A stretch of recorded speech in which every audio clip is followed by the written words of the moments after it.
ನಮಸ್ಕಾರ. ಇವತ್ತಿನ ವಿಡಿಯೋದ ವಿಚಾರ, ಮಾರುಕಟ್ಟೆ ಬೆಲೆಗಿಂತ ಜಾಸ್ತಿಯಲ್ಲಿ ಇನ್ಫೋಸಿಸ್ ಬೈಬ್ಯಾಕ್ ಆಫರ್. ಎರಡು ಕ್ವಶನ್ ಮಾರ್ಕ್ ಹಾಕಿದ್ದೇನೆ, ಒಂದು ಆಶ್ಚರ್ಯ ಕಾಮ ಹಾಕಿದ್ದೇನೆ.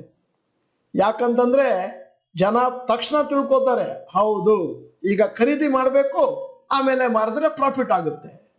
ಪೂರಾ ಡೀಟೇಲ್ಸ್ ತಿಳ್ಕೊಬೇಕು ಅಂತಂದ್ರೆ ವಿಡಿಯೋನ ಕೊನೆವರೆಗೂ ನೋಡ್ಬೇಕಾಗುತ್ತೆ.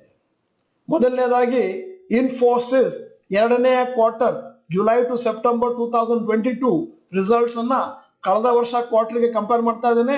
ಟೋಟಲ್ ಸೇಲ್ಸ್ 29,602 ಕಳೆದ ವರ್ಷ, ಈ ವರ್ಷ 36,538 ಕೋಟಿ, 23% ಅಭಿವೃದ್ಧಿ. ನೆಟ್ ಪ್ರಾಫಿಟ್ ಕಳೆದ ವರ್ಷ 5,428 ಕೋಟಿ, ಈ ವರ್ಷ 6,021 ಕೋಟಿ ಜುಲೈ ಸೆಪ್ಟೆಂಬರ್ 2022 ಕ್ವಾರ್ಟರ್ ಅಲ್ಲಿ, ಮತ್ತು 11% ಅಭಿವೃದ್ಧಿ. ಇನ್ಫೋಸಿಸ್ ನ ಲಾಸ್ಟ್ 5 ಕ್ವಾರ್ಟರ್ ಫೈನಾನ್ಷಿಯಲ್ಸ್ ನಿಮ್ಮ ಮುಂದೆ ಇಟ್ಟಿದ್ದೇನೆ ಹೋಲಿಕೆಗಾಗಿ.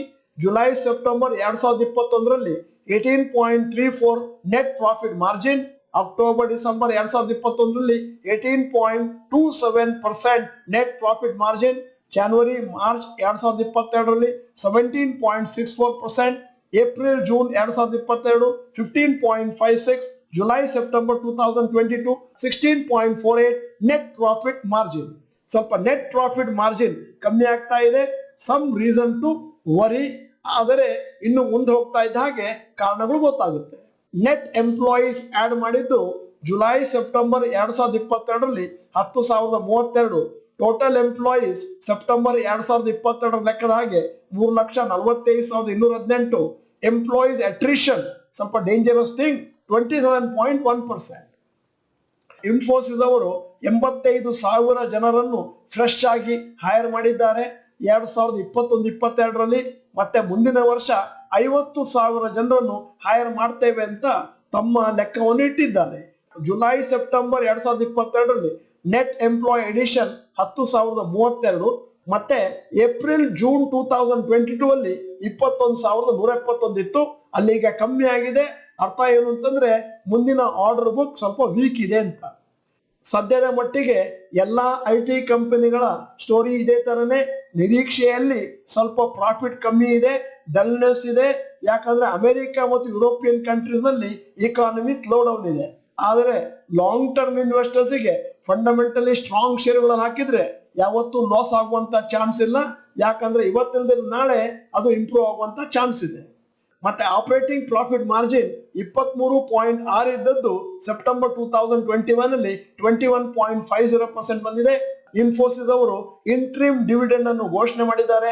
ಒಂದು ಶೇರಿಗೆ 16 ರೂಪಾಯಿ 50 ಪೈಸಾ, ಅಲ್ಲಿಗೆ 330% ಫೇಸ್ ವ್ಯಾಲ್ಯೂ ಮೇಲೆ, ಫೇಸ್ ವ್ಯಾಲ್ಯೂ 5 ರೂಪಾಯಿ. ಡಿವಿಡೆಂಡಿನ ರೆಕಾರ್ಡ್ ಡೇಟ್ ಅನ್ನು ಇನ್ನೂ ಘೋಷಣೆ ಮಾಡಿಲ್ಲ.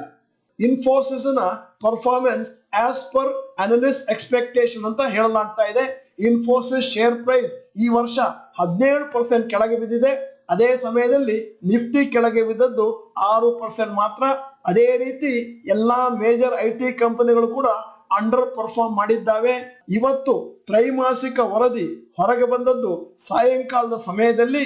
ನಾಳೆ ಮಾರುಕಟ್ಟೆ ಓಪನ್ ಆದ್ಮೇಲೆ ಕಾದು ನೋಡ್ಬೇಕಾಗಿದೆ ಇನ್ಫೋಸಿಸ್ ಷೇರುಗಳು ಯಾವ ರೀತಿ ರಿಯಾಕ್ಟ್ ಆಗ್ತವೆ, ಮೇಲಕ್ಕೆ ಹೋಗುತ್ತೋ ಕೆಳಗೆ ಹೋಗುತ್ತೋ, ಜನ ಲೈಕ್ ಮಾಡ್ತಾರೋ ಇಲ್ವೋ ಅಂತ.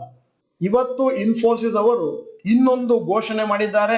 ಶೇರ್ ಬೈಬ್ಯಾಕ್ ವರ್ತ್ ₹9,300 crores ಮತ್ತು ಬೈಬ್ಯಾಕ್ ಆಫರ್ 1,850. ಆದರೆ ಮಾರುಕಟ್ಟೆ ರೇಟು ಅದಕ್ಕಿಂತ ಕಮ್ಮಿ ಇದೆ. ಬಹಳ ಜನ ತಿಳ್ಕೋಬಹುದು, ಹೌದು ಈಗ ಮಾರುಕಟ್ಟೆಯಲ್ಲಿ ಕಮ್ಮಿ ಇದ್ದಾಗ ಪರ್ಚೇಸ್ ಮಾಡಿಕೊಂಡು ಕಂಪನಿಯವರು ಹೇಳಿದಾಗೆ ನಾನು ಬೈಬ್ಯಾಕ್ ಟೈಮ್ನಲ್ಲಿ ಮಾರ್ಕೊಂಡ್ಬಿಟ್ರೆ ಖಂಡಿತವಾಗಿಯೂ ಖಾತ್ರಿಯಾಗಿಯೂ ನಮಗೆ ಲಾಭ ಬರುತ್ತೆ. ಇಲ್ಲಿ ಕ್ಲಾರಿಫಿಕೇಶನ್ಸ್ಗೋಸ್ಕರ ನಿಮ್ಮ ಮುಂದೆ ಹಲವಾರು ಫ್ಯಾಕ್ಟ್ ಗಳನ್ನು, ಫಿಗರ್ ಗಳನ್ನು ಇಡ್ತಾ ಇದ್ದೇನೆ. ಈಗ ಸದ್ಯಕ್ಕೆ 1,850 ರೂಪಾಯಿ ಅಂತ ಹೇಳಿದಾರಲ್ಲ, ಅದನ್ನ ಮಾರುಕಟ್ಟೆ ರೇಟ್ ಅಲ್ಲಿ on the announcement date purchase ಮಾಡ್ತಾರೆ, ಜನರಿಂದ ಅಲ್ಲ. ಆದ್ದರಿಂದ ನೀವು ತಗೊಂಡದನ್ನು ಕೊಳ್ತಾರೆ ಅಂತಲ್ಲ. ಅಷ್ಟೇ ಅಲ್ಲ, ಆ ಸಮಯದಲ್ಲಿ ಮಾರುಕಟ್ಟೆ ರೇಟು ಅಷ್ಟು ಮೇಲಕ್ಕೆ ಹೋಗಿರುತ್ತೆ ಅಂತ ಹೇಳುವಂತ ಯಾವ ಗ್ಯಾರಂಟಿನೂ ಇಲ್ಲ. ಇನ್ಫೋಸಿಸ್ ಅವರು ಒಂದು ಅಂದಾಜು 9,300 ಕೋಟಿಯಷ್ಟು ವರ್ತ್ ಷೇರುಗಳನ್ನು ಬೈಬ್ಯಾಕ್ ಮಾಡ್ತಾ ಇದ್ದಾರೆ. ಅದ್ರ ಅರ್ಥ ಏನು ಅಂತಂದ್ರೆ ಮಾರುಕಟ್ಟೆ ರೇಟು ಕಮ್ಮಿ ಇದ್ರೆ ಅವರಿಗೆ ಜಾಸ್ತಿ ಬೆನಿಫಿಟ್ ಆಗುತ್ತೆ.